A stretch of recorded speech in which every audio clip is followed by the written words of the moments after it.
Well, hello there and welcome to Kansas City, Missouri, once the home of Walt Disney. In fact, yesterday we visited the Disney home in Kansas City, Missouri on Bellefontaine Avenue, spent a little bit of time there, went to Planet Comic-Con, and now today I'm standing here in front of City Hall in Kansas City, just cruising around downtown a little bit on a quest for some other very important Walt Disney related sites. Now, it'll come as no shock to you that in the last 100 years since Walt Disney was knocking around Kansas City, many of the places he knew and lived at have been demolished, and this first location is no exception. And normally I wouldn't just show you the site of a former building, but this location is so important in Disney history that I've got to make an exception, because just down the street here behind City Hall, just a short walk away at 1331 Oak Street, basically right across the street from the T-Mobile Center downtown here in Kansas City, one of these parking lots right here was the site of one of the big bangs of Disney history,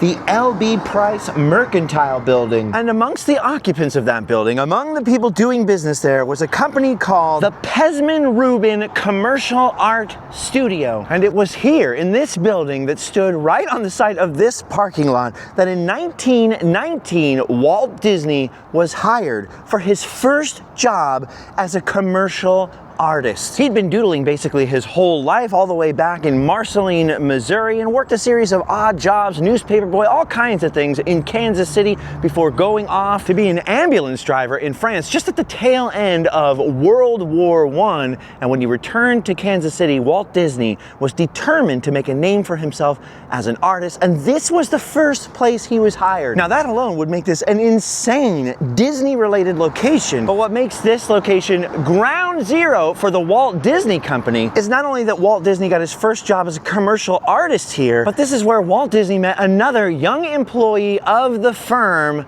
a man by the name of Ub Iwerks. Now, Ub Iwerks was well known to the most hardcore of Disney fans, but he is often overlooked. He was really the secret of Walt Disney's success in some ways. They were both the same age, both young artists on the make, and this meeting would prove absolutely fateful because Ub Iwerks became Walt Disney's longtime artistic partner and is really known as the man behind the mouse. He was crucial in designing the iconic look of Mickey Mouse. He animated the first Mickey Mouse cartoons. He would go on to help invent the multi-plane camera and a lot of Disney's technical innovations. But 9 years before Mickey Mouse, both Ub Iwerks and Walt Disney were just young, new hires here at the Pesmen-Rubin Company on the corner of Oak and 13th here in downtown Kansas City. Now, Walt Disney famously was sort of an okay artist. Ub Iwerks was a little bit more advanced than Walt in terms of art, and he's so essential to Walt Disney's early career and the creation of Mickey Mouse, the thing that really blew up Walt Disney into the stratosphere.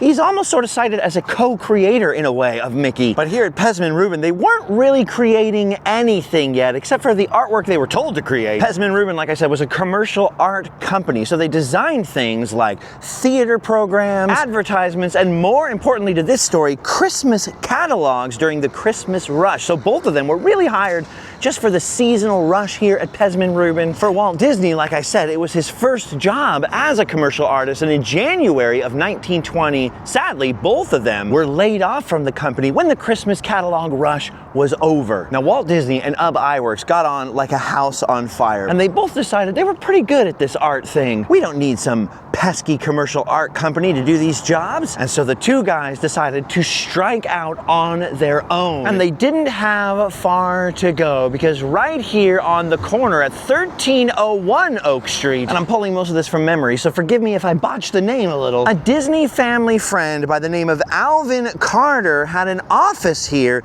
in what was then called the Mutual Building here in Kansas City, offered Walt and Ub some free office space, some sources say in a converted bathroom in the building, a tiny little office, in exchange for working on a sort of free newspaper that he had in here. And so in January of 1920, basically just after they had been laid off from Pesmen-Rubin, they hung out their shingle as the Iwerks-Disney Commercial Artists and began work in a tiny office space in this building here. But due to their youth and basically complete lack of experience here and lack of networking, lack of clients really, just 2 months later in March of 1920, Walt figured out, you know what, this isn't really working the way that I thought it would. Told Ub Iwerks, I gotta go get a real job. And the Iwerks-Disney Commercial Artists Company was shut down. Now think about this. This is a very important moment in history. This building is the place where Walt Disney, for the very first time, set out on his own, set out to found his own company. And today, this building is just standing here on this corner,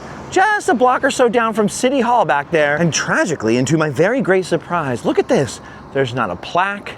There's not a little placard, a sign, nothing that really says, one, this is where Walt Disney first started his very first company with Ub Iwerks, and then going behind the building in this parking lot over here, which most of the internet says is the site of 1330 Oak Street. Again, no plaque, no mural, nothing to signify that this is where Walt Disney first worked as a commercial artist. This is where he first made art, his career. And I know I told you that this was the location of that Pesmen-Rubin company, because this is where the entire internet basically agrees. This is where if you type in that 1330 address, you are led to today on Apple and Google Maps and things like that. But looking back at pictures of that mercantile company building Pesmen-Rubin was located in, you'll notice it's on a corner. And this is obviously not on a corner, and this parking lot backs right up against the next building that Ub and Walt would work out of. So what I assume is that 1330 must have been just across this narrow little alley here. I'd have to get old fire maps or go to the library or something like that to confirm this,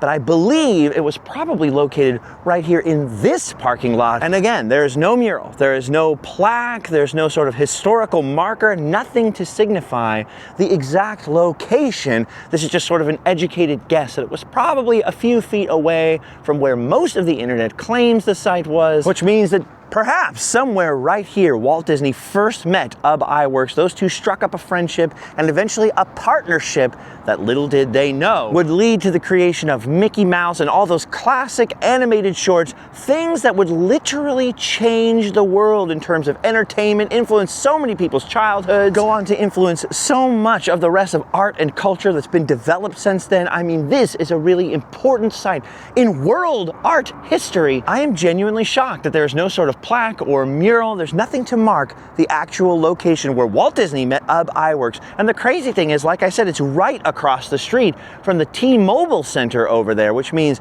thousands and thousands of people walk these streets at different events. I don't live in Kansas City. I don't have any influence here, but I gotta say, it seems like the perfect place for some kind of plaque, some kind of historical marker. Because yes, even though they were both laid off from that job, and even though their Iwerks-Disney Commercial Company, or excuse me, Commercial Artists enterprise quickly went out of business, their friendship and their business partnership would last. All right, so after Walt Disney told Ub, hey man, I gotta get a real job. This isn't working out. I gotta feed myself here. After all, the majority of his family by then had already moved back to Chicago. They were gone. He was on his own out here, pretty much. Walt Disney packed up his pencils and headed uphill further into downtown to apply for his next gig. Now it's like a 16-minute walk from here, and I'm assuming at the time Walt couldn't even afford the streetcar, so since Walt Disney likely walked around downtown, I'm gonna take the walk myself to show you our next spot on this tour of Walt Disney's downtown Kansas City. I gotta tell you, having spent the last couple of days wandering around downtown Kansas City because I was at the Planet Comic-Con convention for the last 2 episodes, Kansas City is pretty cool. So much gorgeous architecture. I'm really surprised there haven't been more movies filmed in downtown Kansas City. There's some beautiful old buildings, creepy, cryptic looking little alleys, steam coming from the street. Little piece of Gotham City going on here. Anyway, this is where Walt Disney ended up next. 1015 Central, AKA the Kirk Building. And it was here that he brought his pencils and portfolio, applied for and was accepted for a job working for the Kansas City Slide Company. And look at this, to my great surprise, there is actually a plaque on the building. And it's a good thing too, because this is a very important part of the Walt Disney story. First though, can I just say I'm a little bit annoyed that I didn't notice this building or that plaque as I was walking back and forth from the convention center down there on top of the hill to that parking garage at the dead end of Central where I parked for the last 2 days. Now this was really the location of Walt Disney's first steady job as an artist, and his first job, as far as I can tell,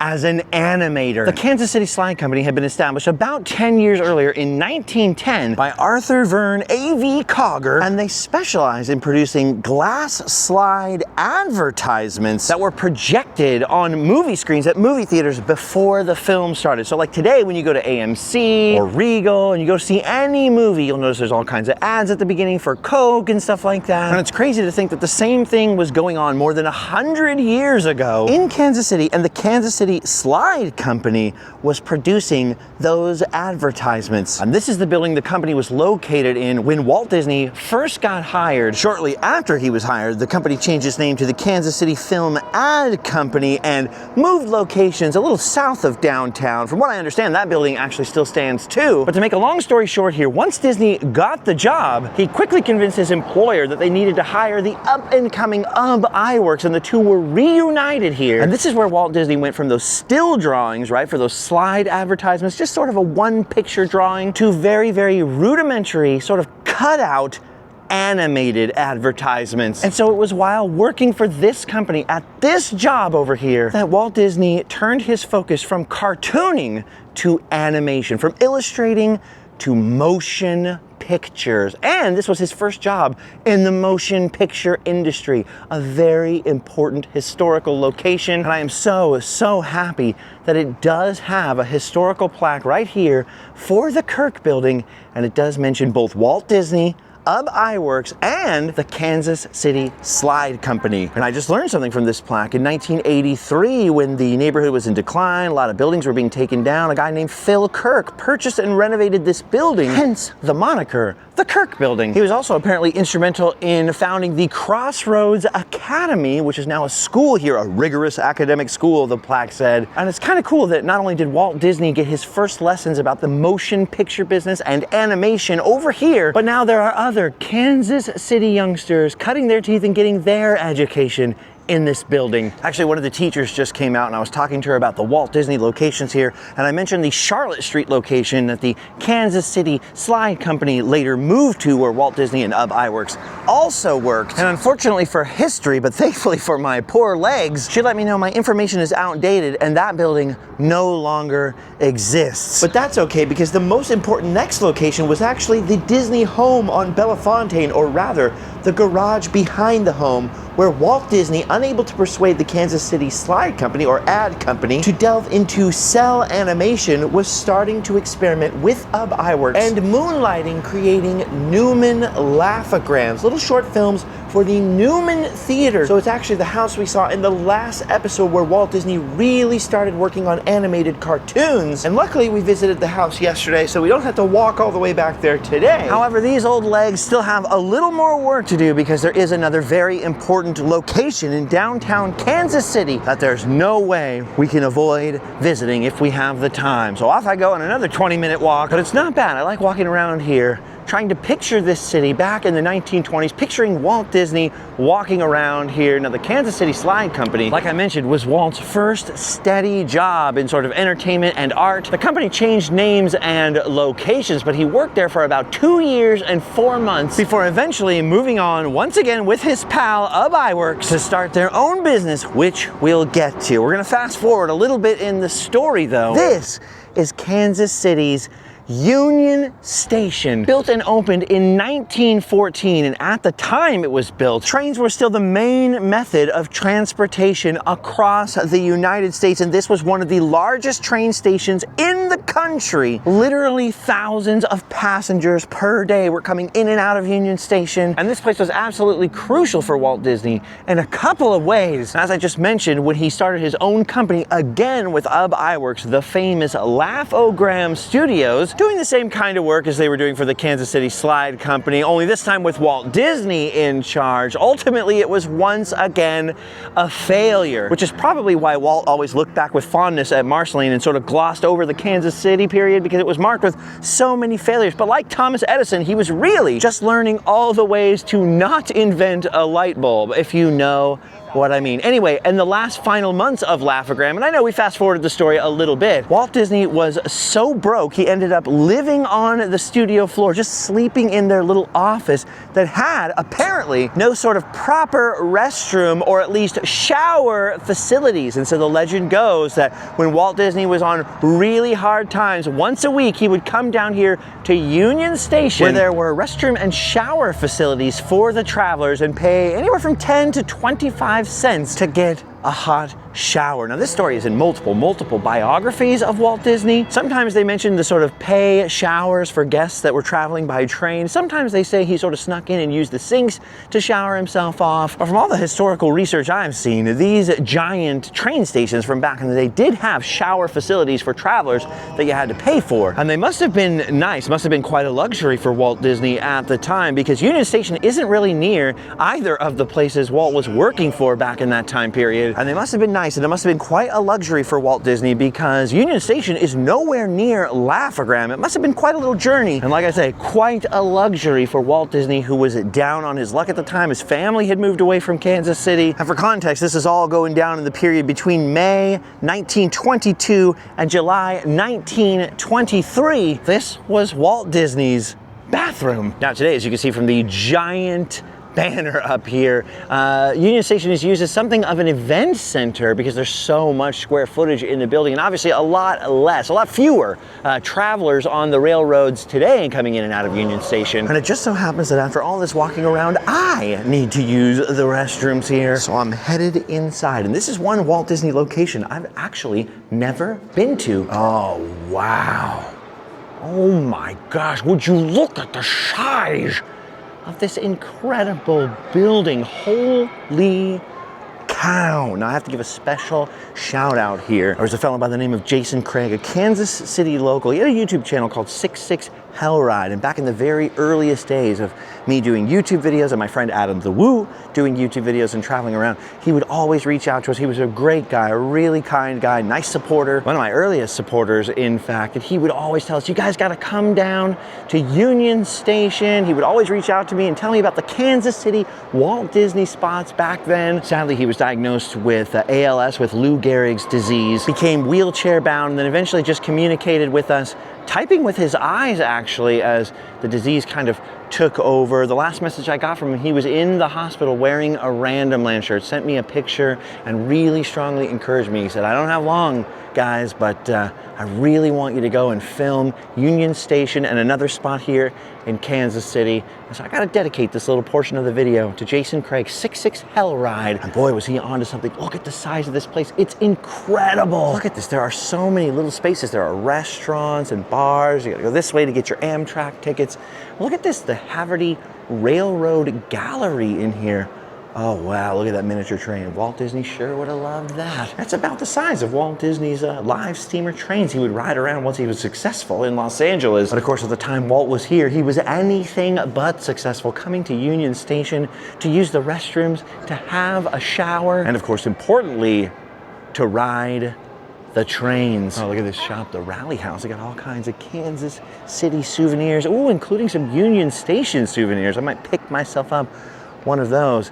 And look at this. This is the Grand Plaza over here. They have all kinds of events in this. Look at the size of that space. It says it's closed for a private event. I know there's some big important basketball stuff about to go down in Kansas City in the next couple of days. A lot of big events going on, actually. I am freaking blown away by that. And that is incredible. I'm just standing here in awe of the sheer size of that space. Look at the size of that ruby. But I'm not gonna lie to you, I really want to get a skateboard and just cruise along that floor on my belly, you know? Get a running start and just whoosh. Got a nice fancy restaurant over here, Harvey's. Perfect, that's a perfectly named railroad restaurant. Oh, and here you have the entrance to Kansas City Science City. And over here, there's some escalators down to the Extreme Screen Theater, the City Stage, and the Planetarium. So the Planetarium is actually located in here. This is where that Guinness World Records exhibition is going on, just down there. This whole place is incredible. I mean, it's covered with murals, and there are giant clocks. I mean, this is incredible. This is the way to the parking garage and that movie theater down there. But what I'm even more interested in are the restrooms. Wow, this is amazing. Look at the old shoe shine stand. There were actually shoe shine boys at Disneyland when Walt Disney first opened it. I wonder if he was inspired by seeing the shoe shine boys here when he would cruise around to use the restrooms at Union Station. Oh my gosh, you guys, I might have just used one of the same restrooms as Walt Disney. Too bad they've probably switched out the toilets for these modern ones. Otherwise, we'd be toilet bros. Now, I was doing a little chit chat with some of the security here who have seen other people come through and kind of look at the Walt Disney connection here. They were saying the likeliest place that the old showers would have been located was down near the waiting room area, kind of downstairs from here, near the platforms, which makes sense because part of the way they always write up this story is that Walt kind of acted like or disguised himself as a traveler so he wouldn't arouse a suspicion, which makes a lot more sense if he had to head into areas where people were waiting for their trains. And look at this, on the right-hand side, you can see sort of the main area we entered through, and see the way it looked back in the day when more people were riding the rails. Then here's that giant grand gallery just full of seats, full of places for people to wait. You can see some lockers there, some ticket counters. The whole place was basically a waiting room back in the day. Today, the waiting room for Amtrak is quite small. Look at it. But they do have some of those old, I presume, original benches in here. Man, this is incredible to think of Walt Disney waiting or perhaps even sleeping on one of these benches. People are sleeping on these benches today. No luck locating the former shower facilities. The whole place has been remodeled and repurposed in lots of different ways, but look at this, even the details of the doorknobs are fantastic. There's this little doorway here. It said entrance to the model train exhibit, but upon exiting the doorway, all I see is the pedestrian bridge back over to downtown. As much as I love model trains, maybe that's a side quest for another day. Okay, so here's the deal. Here's why Union Station was so important for Walt Disney. It wasn't just important as his bathroom, although that does illustrate just the kind of hard times that Walt Disney was reduced to, right? Now, Walt Disney's family had moved to Chicago. He went to France to be an ambulance driver right after World War I. His whole family had basically moved to Chicago by this point, and he had come back to Kansas City where he had friends and other relatives and really tried to make it happen as an artist, right? This is the place he really thought and dreamed big that he could succeed and everything. Had gotten into animation, had started Laugh-O-Gram Studios with Ub Iwerks, where he would produce some of his first cartoons. In fact, some of them are available on YouTube to this very day, although many other ones are lost now to the ravages of history. I don't believe any of the original Newman Laugh-O-Grams have survived at all. They're considered lost. Those are sort of short animated cartoons created as reels for theaters, just sort of like the advertisements that they started working on. They were basically doing the same work, just evolving it and turning it basically into a cartoon studio, but it was a colossal failure ultimately. They went bankrupt. And this is where Union Station once again comes to play a major part in the Disney story, because this is the place Walt Disney came to with his suitcase and a dream, and apparently $40, all the money he could scrape together in the world, and bought a one-way train ticket to Los Angeles where his Uncle Robert was living. And of course, Los Angeles was just then becoming sort of the hub of the movie industry, right? And supposedly he went with a little bit of film in that suitcase from an uncompleted project at Laugh-O-Gram. And this was the place where the near penniless Walt Disney, sometime on July 10th or 11th, 1923, purchased that one-way ticket and headed out to the coast, headed out to Hollywood with nothing but that suitcase and a dream. After he got to Hollywood, he would complete that unfinished project he started here. The Alice comedies is what they came to be known as, which produced some mild success out on the West Coast. Then they invented Oswald the Lucky Rabbit. And when that was basically stolen from them, Walt Disney and Ub Iwerks huddled together, famously, supposedly, according to legend, in his garage on Lyric Avenue in Los Angeles, and created Mickey Mouse, although his original idea for starting over with a new character came on a train journey back to Los Angeles. So once again, the railroads played a major part in the story of Disney, even before there was a Disneyland railroad. You know what I mean? This is one of those times you really have to stop and think, oh yeah, cool, that's a really neat story. You gotta stop and take a moment to really think about being young and absolutely penniless. He was about 22 years old, or just shy of there, and was a failure really as an artist, a failure as an animator, a failure as a businessman. He's cruising out to go live in his Uncle Robert's house in Los Angeles. Who knows how long that's gonna work out. And the man would go on to found an empire. Even in his own lifetime, Disney became an empire and influenced children and artists all around the world for the next 100 years. So the broke penniless young man in the 1920s that departed this station, who was a total failure, would become one of the greatest American success stories. And that is why, fittingly, 100 years later, the Walt Disney Company held one of the Disney 100 exhibitions here at Union Station, showcasing the legacy of 100 years of Walt Disney's work and the work he inspired. An exhibition that only concluded in January of this year, 2025. That's how successful it was. That's how in demand it was here in Kansas City. I think it's now moved on to continue sort of an international tour. It's going to Seoul, it's going to Paris, but it's incredible that it came here. It truly came full circle. The Walt Disney 100. The Disney 100 exhibition at Union Station, the very same place Walt Disney left for, completely broke, to head out to Hollywood to fulfill his destiny. I bet when he was here at this train station, I wonder if he had any idea. Now, clearly Walt was a person that had a lot of faith in himself and in his dreams and in his ideas. After all, he did pack up and head out to Hollywood. So I wonder if he had any inclination, if he had any sort of daydream, sort of imaginings that he would go out to Hollywood and be successful. I'm sure he was stressed. I'm sure he was worried. I'm sure he had relatives in Chicago going, come here, get a normal job, work in a factory or something. So he absolutely must have had some sort of faith, some sort of inkling, some sort of something inside of him that said, this is going to be my destiny. I am going to make it. I'm going to Hollywood. I've been roaming around all over here, and granted, I haven't been to every corner of the building because there's a lot of areas that are sort of held back for tickets and things, various exhibitions, and there's a private event, so a lot of the mezzanine level is closed off today. Just sort of looking around for any kind of plaque or anything really of Walt Disney. This would be a great place for a Walt Disney statue, a young, penniless Walt Disney statue. That'd be amazing. I'm sure there's got to be some sort of reference to Walt Disney in the building, but I have failed to locate it on this particular trip. However, that Disney 100 sign is still out in front. I wonder if they're going to leave that here permanently, or if it's just sort of left over since we're only in March and the exhibit closed in January. I'm not sure.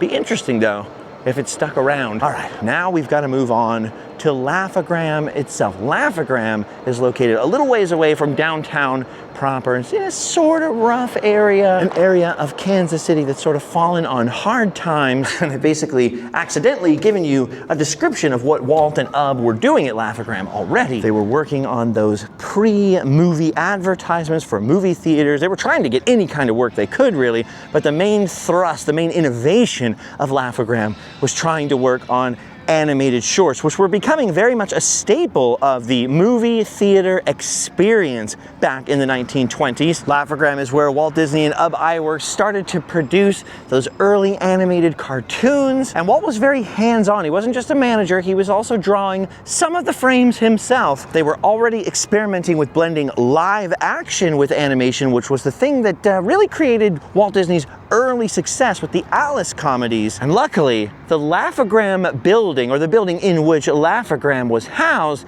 still exists, sort of, in Kansas City.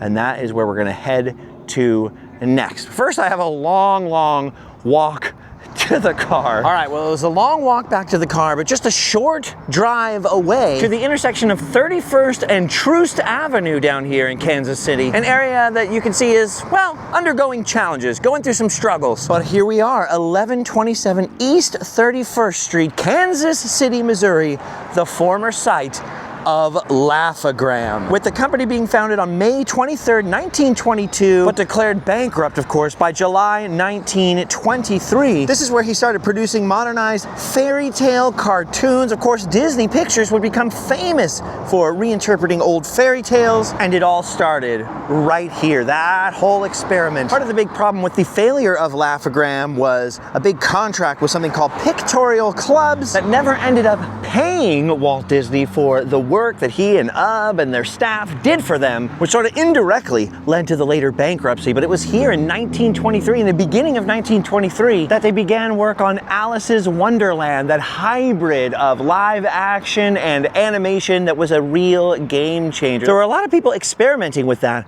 around the same time period, but Walt Disney was just head and shoulders above the rest. And of course, he had the advantage of the technical genius of Ub Iwerks, who used to tinker with all kinds of things. He'd work on old cars. He famously was a really big fan of guns. He'd work on guns, like build them himself. Like I said, worked on the development of the multi-plane camera that absolutely changed animation. And it's incredible that this building still survives. I've driven past it since, but the last time I was really standing out here, or the last time I was really filming it, was 2014. I was here with my friend Tyler Evans. You couldn't even access this back area. I'm standing out here now thinking, man, they really cleaned this place up. They've had all kinds of struggles with, you know, people that have no homes coming and camping out in the building, struggles with finances. This building was basically ready to collapse until in 1996, an organization called Thank You Walt Disney Incorporated was founded to save and restore the Laugh-O-Gram studio building. It took from 97 into the 2000s for them to just stabilize the structure, which is basically completely gutted inside. I mean, the last time I looked in the building, all it was sort of steel beams holding up the brick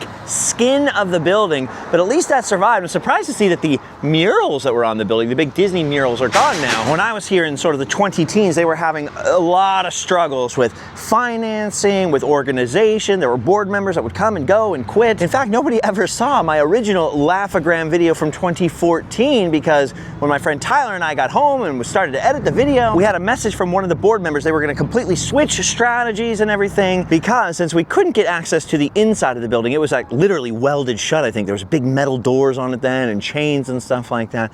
We went to one of the board members' houses and interviewed him, and he was telling us the story of the project and everything and their vision for this being a place to teach underprivileged kids about animation and sort of turn this into a hip happening spot here. And I think they didn't want that video going out because the strategy was changing and changing and changing. It's apparently been a real struggle, but I noticed brand new glass windows upstairs. I noticed the building is being pretty well maintained, and you can see some logos right there, like, okay, you got the centric build. I'm assuming that's construction, but what is this M-Star Studio thing? Multi-studio right there. Maybe we're getting nearer to the end. It would be amazing after 11 years of me coming and driving past Laugh-O-Gram whenever I'm going through Kansas City to see the building finally actually reopened or housing something. Now, like I mentioned, when Walt Disney fell on hard times, when Pictorial didn't pay them, when he was here basically penniless and staying at rooming houses and then eventually sleeping in the office, which was somewhere upstairs. I don't think it's well documented exactly where in the building. At least that was my understanding from the interview we did in 2014. Could have been in this corner, could have been in that corner. Supposedly it faced the street out here. It faced 31st. But either way, supposedly this is where Walt Disney sat. And according to local legend, which every local will tell you who knows anything about Laugh-O-Gram, Walt Disney, when he was sleeping upstairs in the office, the building was riddled with rodents. And the legend goes that there was one small mouse in particular that he had sort of trained to take food from his hand. And people say that's what later inspired the character of Mickey Mouse. Now, I think that's sort of like, you know, when the facts aren't interesting, print the legend kind of thing. I think it's more legend than fact. But you never know, there could be some truth in it.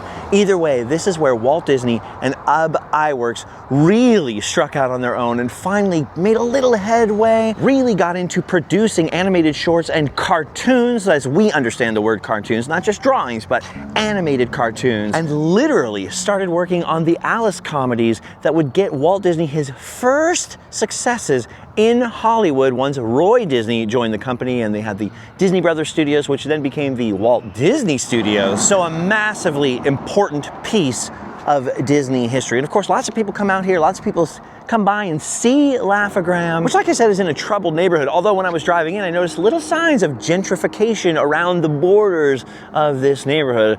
The last time I was actually here driving through, I was watching guys get in a fist fight on the corner up here on True. So it can be a little rough and sketchy at times. That was sort of later, towards nighttime. And like I said, they've had all kinds of problems with vandalism and people breaking in and camping out in here, setting fires and stuff. It's crazy to think that they started this preservation work in 1996, so literally my wife's entire lifetime, basically since I was a young teenager, barely becoming a teenager, they have been trying to preserve and reopen this building, and it has taken a long time. It has been one heck of a long saga, nearly 30 years. But apparently the Thank You Walt Disney folks if nothing else, are quite dedicated because they are still working on this project. I believe they've hosted some special events here, especially around the time of the 100th anniversary. And boy, I was just thinking, what a crazy difference. The first time I ever stood out here in 2014, it was like 90-something years ago. You know, you got, okay, that's a lifetime. More than 100 years have passed since Walt Disney was haunting those upstairs rooms in there, potentially feeding mice and working on cartoons. I believe they filmed some stuff on the roof of this building. And as I stand here now in March of 2025, yeah, 102 years have passed since Walt Disney turned his back on Laugh-O-Gram Studios, which had unfortunately gone bankrupt, and made his way out to Union Station. Most visitors just focus on this building, but as you saw earlier, there are so many pivotal moments in the career, the early career of Walt Disney, becoming a full-time artist and then eventually animator in Kansas City, mostly centered around downtown. Not a lot of plaques, not a lot of statues or commemorations. And I don't know what Disney has contributed, and I don't know what the Walt Disney Company of today has contributed towards this product. And I don't know what the Walt Disney Company has or has not contributed towards this product in the last 29 years, but it must be absolutely frustrating that they haven't stepped in and just completed the project. I mean, think about how fast they could build new rides and new attractions at their theme parks. I bet the Walt Disney Company and Buena Vista Construction could come up here and finish this job in a month or two. Although, you know, in those boardrooms in Burbank, they're probably going, well, how does that profit us? How are we gonna make money in it? Because this is a whole nonprofit venture. They've wanted to have some sort of nonprofit animation school or teaching kids art. That was always part of the project. And it is very hard to fund things off pure altruism, my friends, very hard. Now, this is one of my favorite places when it comes to Walt Disney because I've tried and failed a lot in my life. I was a professional musician. I use that term loosely, although I was signed and touring. I had a record label and everything. Basically from a teenager all the way up until 30, 31 years old. I started doing the YouTube thing for fun on the side when everybody's just like, that's totally lame. What's an adult doing going to Disneyland? You're making YouTube videos? Isn't that just for cat videos for old people? But I've had a lot of struggles in the meantime. Divorce, times I lost everything. I alluded to that a little bit yesterday. You know, I've had quite a story of trying and failing and trying again and struggling. I mean, I even struggle to this very day off and on. And I can really relate to young Walt Disney who had an idea, had a dream, really wanted to create. He really wanted to entertain people, especially later when he started achieving success. You see that Walt Disney's real motivation was never money. He let Roy Disney worry about the money side of things. His whole goal was to have wholesome, family-friendly entertainment, you know? It's that Kermit the Frog dream from the Muppet movie. Millions of people happy. That's what Walt Disney wanted. And he had that insatiable urge all the way back to his boyhood in Marceline, Missouri, where he was painting characters in tar on the side of his father's house. All the way from back then until his death, that urge to just keep creating no matter what. I can totally relate to that, totally sympathize with that. Young Walt Disney is a real hero of mine. And like I said earlier, it is one of the greatest American success stories. And I really look up to and admire the man. I admire his legacy. I admire the work that his family has done with the Walt Disney Family Museum in San Francisco. I admire the work that people like Thank You Walt Disney are doing to preserve this piece of history. I even admire, of course, the Walt Disney Company and some of the stuff they've managed to achieve. And obviously it's not a family-owned business or anything anymore, and they can build new robot Walts in Disneyland and get their Walt fix. But I'd really like to see Disney step in more into these projects like the Birthplace in Chicago or Laugh-O-Gram here in Kansas City, you know, or maybe a duplicate of that statue at DCA where Walt Disney has the suitcase and the dream and everything, and install something like that over in Union Station. It'd be nice to see the Walt Disney Company do a little more with Kansas City. That's just my honest thoughts. I understand it's a business. They've got shareholders. It's a mega corporation. They're not always worried about what Walt would think or what Walt would want, or even always worried about Walt Disney's legacy. But there are a lot of good people in the company that do really care about Walt Disney, what Walt would want, and Walt's legacy. You know, for every bean counter at the top, there are 100 people working in that company, or 1,000 people working for that company who really care, who are really passionate fans, and fans of Walt Disney. So not all hope is always lost. It's just funny because I kind of look at my band years the way I bet Walt looked at his Kansas City years. Like, I don't really want to talk about that so much. Those are the failure years. But again, he was learning how to not invent a light bulb, as it were. And it's amazing to think, I wonder what he would say if we could have Walt Disney here, you know, in 1966, the height of his success, out here looking at this building. I wonder what he would say about it. In fact, Walt Disney did come back to Kansas City quite a few times in his later years, traveling back and forth across the country, still by train sometimes. I believe, I could be wrong, but I believe he and Roy stopped by here at the same time that they were stopping in Marceline, Missouri, when they did the great locomotive chase premieres and all that kind of stuff. So he definitely had occasion, and I like to think that he did stop by here with Roy and reminisce about old, hard, brutal times when he was sleeping upstairs and then probably taking streetcars down to Union Station to have a shower once a week for 25 cents. I want to say one other thing. These are just the thoughts off the top of my head, but my honest thoughts is that I've got a son. He just turned 18. And you know, I notice a lot in education today, we're sort of correcting past errors, and we talk a lot about the bad things in America and the wrongs people did, the things people did, even in cartoons back in the day that were sort of insensitive. You know, we've changed our sort of sense of the what's politically correct, what's kind, all those kind of things. And I totally get it. We're correcting for that era in American history where we taught kids like George Washington could never tell a lie, and he chopped down the cherry tree and all those kind of things. It was a correction. Sometimes I wonder, when are we going to be done with that correcting? When are we going to swing back and kind of correct course the other way? Because people don't just need to hear about the bad things that happened in our history, the bad times, the bad struggles. People need inspiration. They need hope. And that is why the story of Walt Disney, the cartoonist who changed movies, to me is a little bit less important. That's the story we're always hearing about Disneyland and the dreams and the big successes, than Walt Disney, the struggling and failing young entrepreneur who just wouldn't take it lying down, who just kept getting back up time after time after time to give it another go. I was just thinking right there, that corner entrance, that was probably a store. Look at the big area for glass windows and stuff. And then there's two other entrances over here. I don't know, if they didn't enter the back, I'm guessing that entrance right there probably led to the stairs. I'm sure somebody out there knows. I'd really love to hear from you. Love to hear what you think. And I'd love to hear what you think in general of all these downtown Kansas City sites, about Laugh-O-Gram, about Walt Disney, about the future of his legacy. Have you struggled? Have you achieved success after a lifetime of struggle? I'm genuinely interested. I'd love to hear your thoughts down in the comments below or over on my Instagram at Justin Scarred, 2 R's. That's not my last name. That name comes from the band I had, which was called The Scarred. Again, one of my failures, following me everywhere. And I probably should have transitioned to using my real last name, which is Willett, by the way, a long time ago, but I liked it. The Scarred is still in the name. It's still in the name of the channel shortcut for YouTube and all that stuff, because it reminds me of all the years I failed. And I'm still here, still breathing.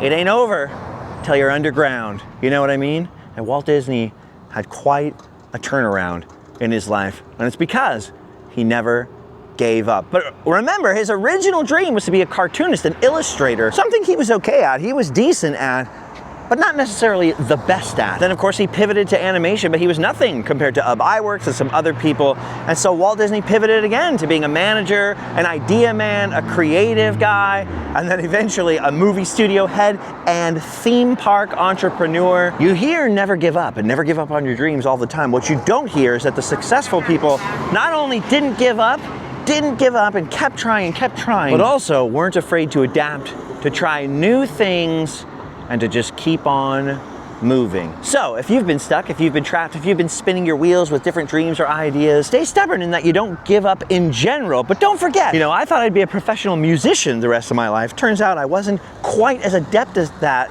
as I should have been for success. And I pivoted, and I have had a great time with you guys over the last 12, 13 years, whatever it's been, filming Randomland. And although I still struggle, and still struggle mightily from time to time, like a lot of people, especially since the pandemic, I'm still out here trying. I'm still out here trying to entertain, or in this case, edutain, trying to make as many people happy as I possibly can. And if you're one of them, I thank you for being here with me. It's been my pleasure. I'm walking away from this day remembering those stories of early Walt Disney and choosing to be inspired by his time here in Kansas City. Something I'm going to be reflecting a lot on tonight and tomorrow, because tomorrow is actually my birthday as I stand here, March 25th. and I'll be spending most of my birthday just flying home. So plenty of time to think, to contemplate, and to sort of double down on never giving up. Now, if you'd like to give me a birthday present, I'd like you to visit the links down below and consider, I try not to mention this too often, but consider joining our Patreon if you like videos like this, if you want to help other people get to see stuff like this. If you enjoy these adventures and want to contribute to making 2025 and 2026 the best years ever on Random Land, that's the best way to do it. But there are other absolutely free ways to help out. One, you could like this video. Give it a big fat thumbs up. That'll show it who's boss. Two, you can share this video or some of the other videos on this channel with your family and friends. Give Random Land a recommendation. And we've got merchandise, we got hats for sale, pins, all kinds of stuff over at store.randomland.com. Oh, and my new book. It's sort of new. It's still only a year old. I get people coming up to me all the time telling me, we watch your show as a family. We really enjoy these adventures and stuff. So if you want to help me continue the adventures and continue the fun the way Ub Iwerks kept helping Walt Disney, no matter how much trouble Walt kept getting Ub into apparently, then spread the word or join Patreon. That sure helps a lot. All right, guys, I'm taking my leave of Laugh-O-Gram here. I'm headed out to Lawrence, Kansas to celebrate my birthday early with my friend Al, who I showed you guys yesterday. Once again, if you didn't see that video, we had a nice long visit to Walt Disney's still standing family home here in Kansas City on Bellefontaine Avenue. I sat with the current occupant of the house for quite a while yesterday and got the whole story on the family that moved in after Walt was gone. And then we went to Planet Comic-Con, shifted gears entirely, went wild and crazy out there, saw some celebrity guests, saw some pretty cool merch and some pop culture stuff, insane cosplay. It was a good time. So go check out that episode if you want a little bit more Walt Disney in your day. For now though, reporting to you from Kansas City, it's time to wrap things up. My name's Justin Scard, and you guys know, like Walt Disney, and like thank you Walt Disney, we've done our duty. Time to hotel and sleep well. See you next time.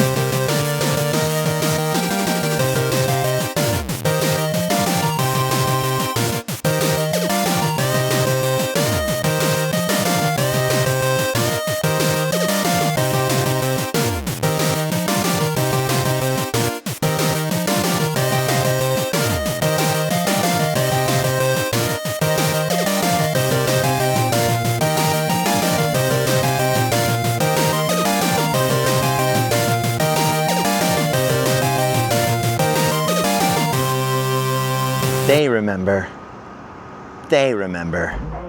Yeah, Kansas City. We're rocking out. We're rocking out on the streets. Okay, what the heck is that? What is that on the building? Mothman? What the heck is that? Scary.